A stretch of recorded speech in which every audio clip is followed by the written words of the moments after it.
ready for today's video. I spent so much time researching this. I'll get to it. This is Draco Malfoy's wand. This is my Slytherin jacket. I have the scar, I have the glasses. We are ready for today's video.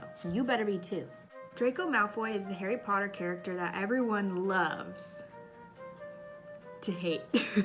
But is all that hatred really deserved? I've been convinced for like 2 years that Draco Malfoy is not a villain at all, but is actually more of just a product of his environment.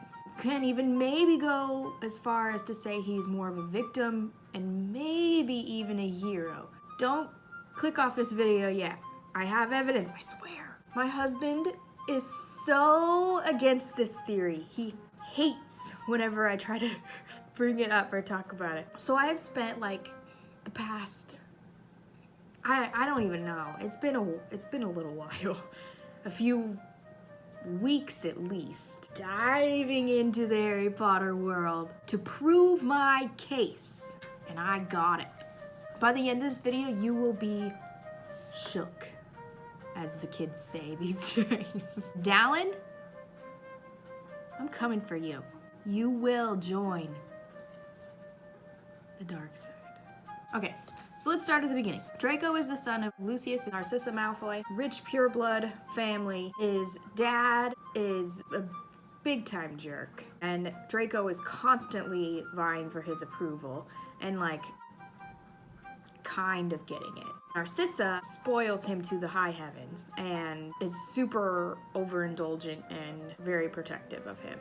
Draco grew up for the first 11 years of his life before he went to Hogwarts, raised every day to believe that he is better than everyone else and that he is allowed to behave a certain way because he's better, and to believe that Muggle-borns, Muggle-lovers, anything connected to Muggles and anything that's not pureblood is bad. And because he's never known any different, that's how he's going to live his life until he learns otherwise, right? It's true then, what they're saying on the train. Harry Potter has come to Hogwarts. Our first impression of Draco in the movies is in the Sorcerer's Stone when he learns that Harry is the famous boy who lived and asks to be Harry's friend, albeit in a very arrogant and like weird manner. And I'm Malfoy. Draco Malfoy. But what would you expect from a child who was raised to believe he was truly better than everyone else? Ron then laughs at him in front of everyone. Well, Malfoy is obviously hurt. That's gonna like hurt your pride on your first day of school in front of everyone. Hello, darkness, my old friend. So Malfoy's mean response is kind of self-defense, not saying it's okay, but Ron started it. Malfoy was just trying to make friends. Think my name was funny, do you? There's no need to ask you yours. Red hair and a hand-me-down robe. You must be a Weasley. Then, to make matters worse, Draco is rejected in front of everyone and therefore is humiliated on his first day at Hogwarts. And of course, any kid who's embarrassed in front of the entire school is going to be traumatized and probably going to act accordingly. Our first impression of Draco in the books is a little different, but still very similar as far as Draco being himself, but still oblivious to how he might come off as spoiled, and that would be a turnoff to potential friends. Again, he was raised to behave that way. It's not Draco's fault, and he never experienced any issues before. I mean, Crabbe and Goyle, family friends from his childhood, worshipped the Malfoys because they were in Voldemort's inner circle. Anyway, Harry doesn't like him right off the bat because, according to what is written in the book, Draco gave Harry a Dudley vibe because he gets everything he wants, just like Dudley did. And then Draco later is rejected in front of the whole school, like in the movie, when he tries to befriend Harry at Hogwarts. And it seems like Draco and Harry's relationship was doomed from the start only because Draco reminded Harry of Dudley, who is unpleasant. It's not Draco's fault, nor does it really have anything to do with it. It is possible that if Harry, Ron, and Hermione had accepted the friend request or had just been kinder to Draco, we might see him in a different light. Because most of Draco's actions that could be considered bullying were his reaction to the humiliation and the rejection and the insecurity, the embarrassment that he went through on the very first day. And because of how he came off, he probably received a lot of disapproval from his parents, especially his dad, if they ever found out what had happened and how humiliating it was for the Malfoy family. And no, I'm not saying that his behavior, his bullying behavior, I'm not saying that's okay at all.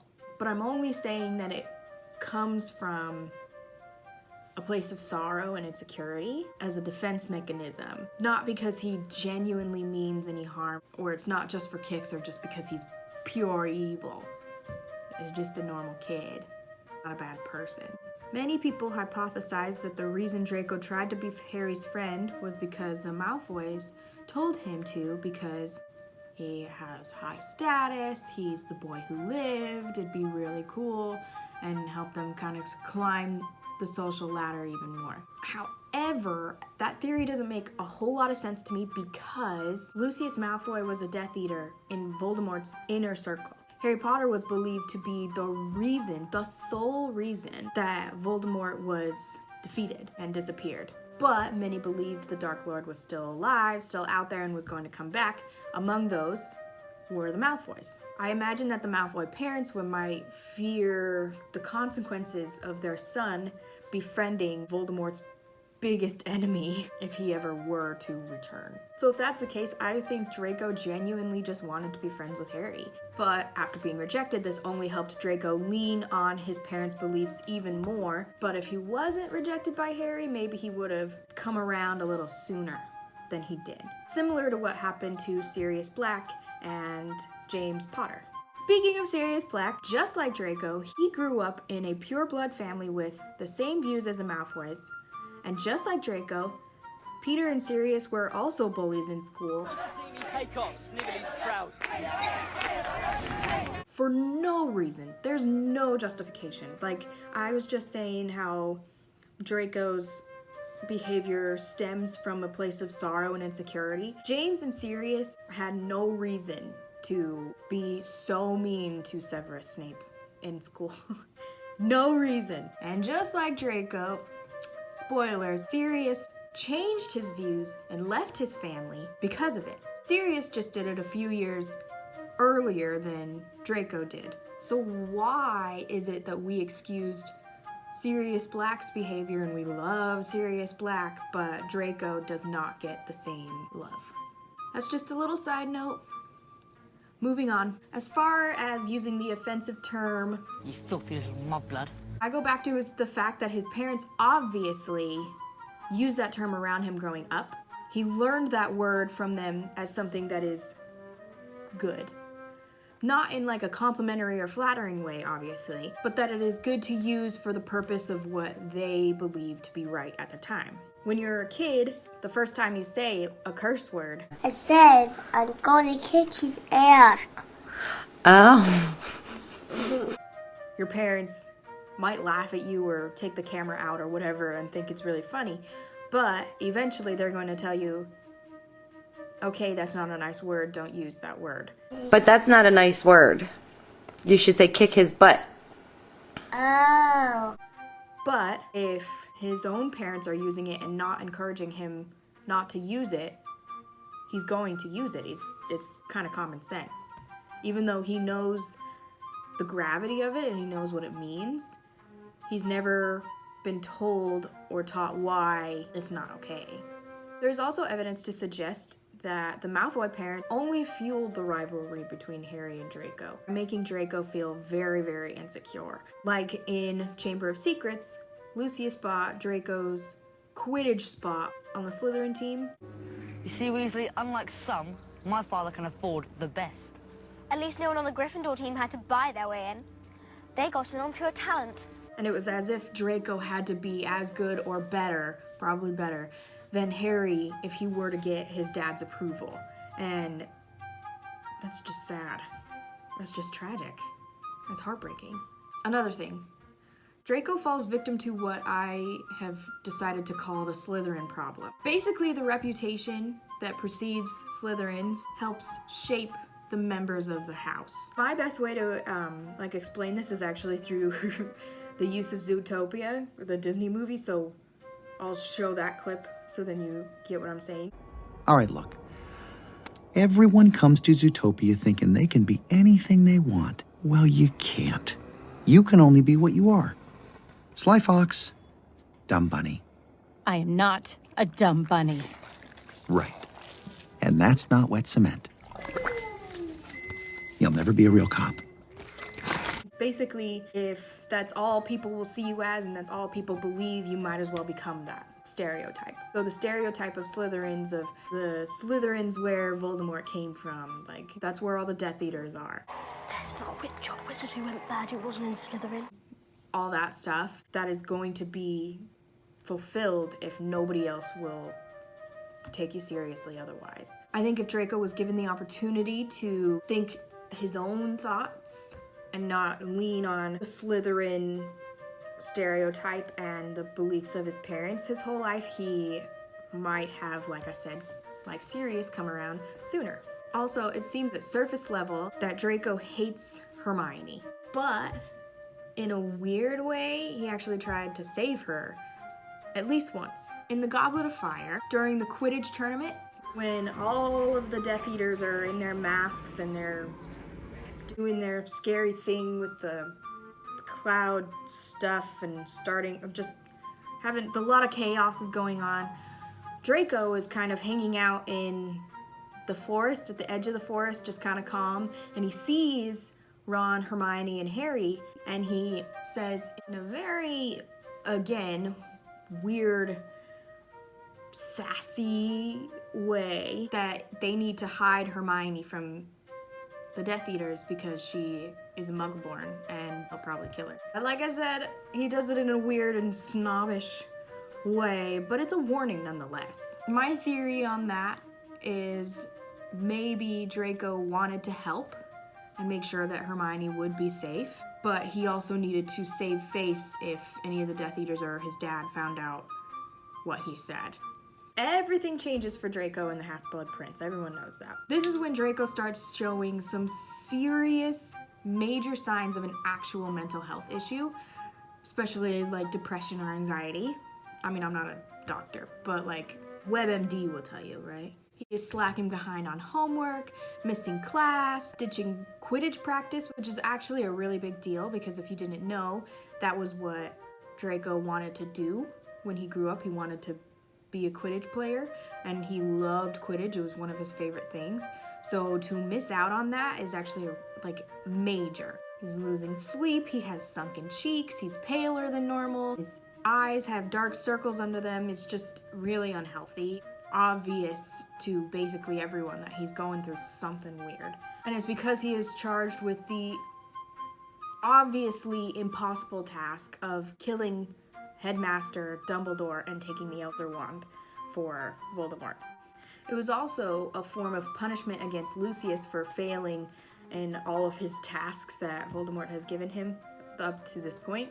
Because if Draco failed to kill Dumbledore, which he likely would, and he kind of did, Voldemort promised to punish Draco by killing him instead. Draco was then forced to become a Death Eater, even though he didn't want to. He only is doing this because he is fearing for his own life and how this could even affect his family. They are already in so much trouble with the Dark Lord, with Voldy. And because he fears for his life, all of these actions, all these evil actions carried out by Draco Malfoy from the Half-Blood Prince on are only because he is under the threat of death and he fears also for his family, not just himself. For example, he really doesn't want to kill Dumbledore. That's why he's freaking out the whole time. That's why we can see how much stress he is under, and we can see in a very beautiful performance by Tom Felton, I must say, when he is about to kill Dumbledore and he tearfully says, "Don't you understand? I have to do this. I have to kill you. He's gonna kill me." And even though this is when we start seeing Draco do the worst and most evil things, is also where we start seeing his most redeeming qualities. So it's really exciting. So let's get into it. First of all, he is kind to Moaning Myrtle, who is, if you forgot, a Muggle-born, when people rarely are. I mean, Harry and Hermione and Ron even kind of ditched her after a while, and they only kind of tolerated her when they needed to use the bathroom for Polyjuice Potion. But he confides in Moaning Myrtle, he's kind to her, he compliments her, and makes her feel good, which she even expresses to Harry later on. He also, at Malfoy Manor, this is a really big deal, when the Snatchers bring the Golden Trio, that's what I keep calling them, to Malfoy Manor, the Death Eaters there, Bellatrix, and the Malfoys are so excited because they think they have finally captured Harry Potter. Before they call Voldemort over, they don't want to waste his time and get in trouble if it's not Harry. They bring Draco Malfoy out to verify that is Harry. And he looks at Harry, he says, I can't be sure. I can't be sure. There's a lot of pressure on him too because his family is like, do you understand what this could mean if we are the ones who bring Harry to the Dark Lord? Look closely, son. If we are the ones to hand Potter over to the Dark Lord, everything will be forgiven. All will be as it was, understand? You could say, like, maybe Draco genuinely did not know it was them, but we see later on that Harry confronts Draco and says that he knew it was him. Why didn't you tell her? Bellatrix. You knew it was me. Deliberately saved Harry, Ron, and Hermione's life. Whenever he does make a bad decision, like when he crosses over from the Hogwarts side over to Voldemort's side, at the big moment at the climax here.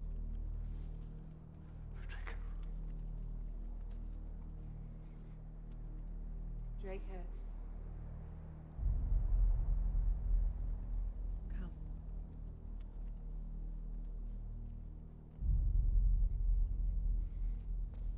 You know that part where Voldemort awkwardly hugs him?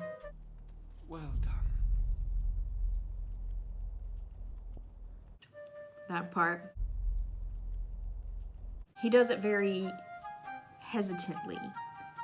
It just goes to show that he is really tormented and actually does see what's right, but feels like he has to side with his family to protect them. This is where it gets good.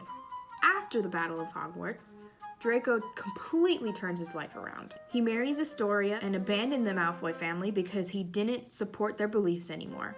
In fact, he wanted the Malfoy bloodline to end with him to end the cycle. However, once Astoria got sick, she insisted that they have a child so Draco wouldn't be alone. He raises Scorpio as a single dad and raises him with the opposite beliefs of Scorpio's grandparents. Apparently, the Malfoys had a secret time turner that Draco did have that wasn't destroyed, but he refused to use it to go back in time to save his wife, only because he knew the potential consequences of messing up the space-time continuum. So he chose the benefit for the greater good instead of selfishness, which is huge. Not exactly what you would expect. He became a very talented alchemist, but never created any problematic things like a Sorcerer's Stone. In the entire Cursed Child plot, he is helping the trio, he is so kind, he is an awesome dad, and he also,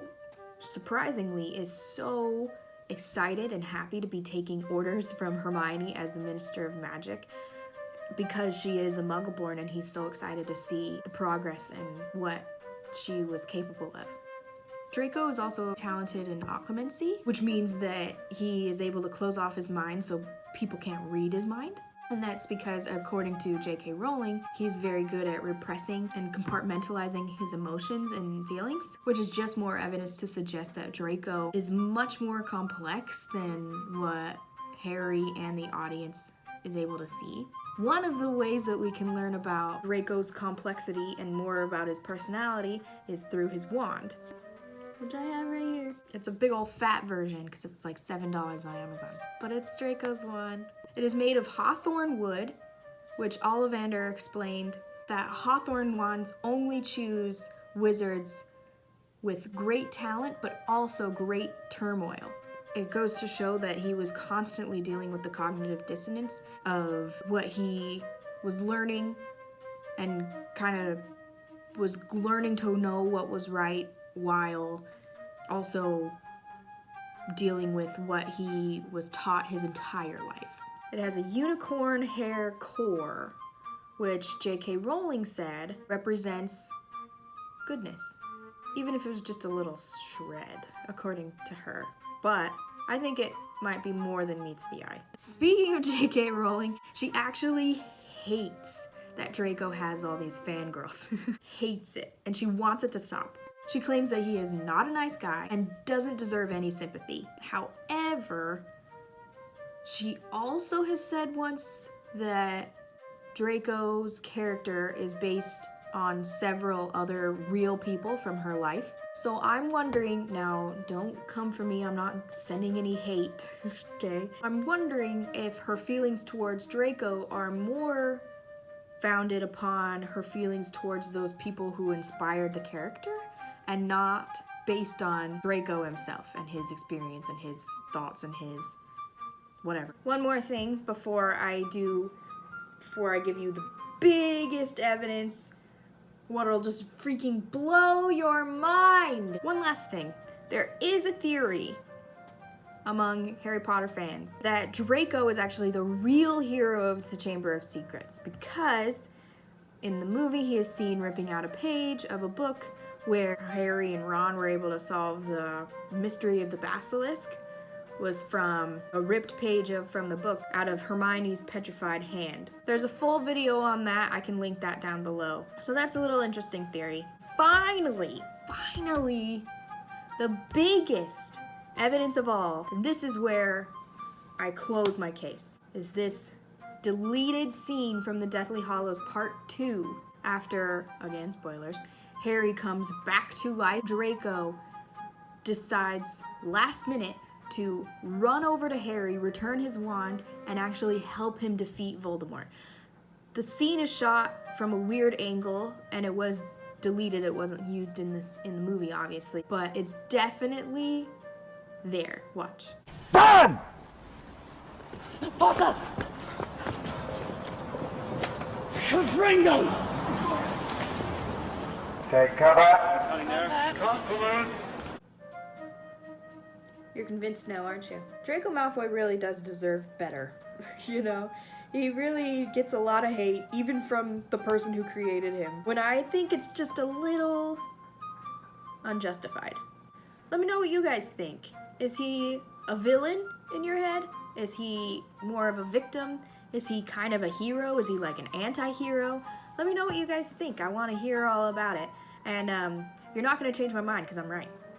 If you like this video, give it a thumbs up. And subscribe, hit the notification bell so you don't miss any more videos. Share this with your friends. Click the links in the description below to follow my social medias and get my books. And I do have a Universal Studios Hollywood book coming out super soon, according to my publisher. So watch out for that. Follow my social medias so you'll know when that comes out.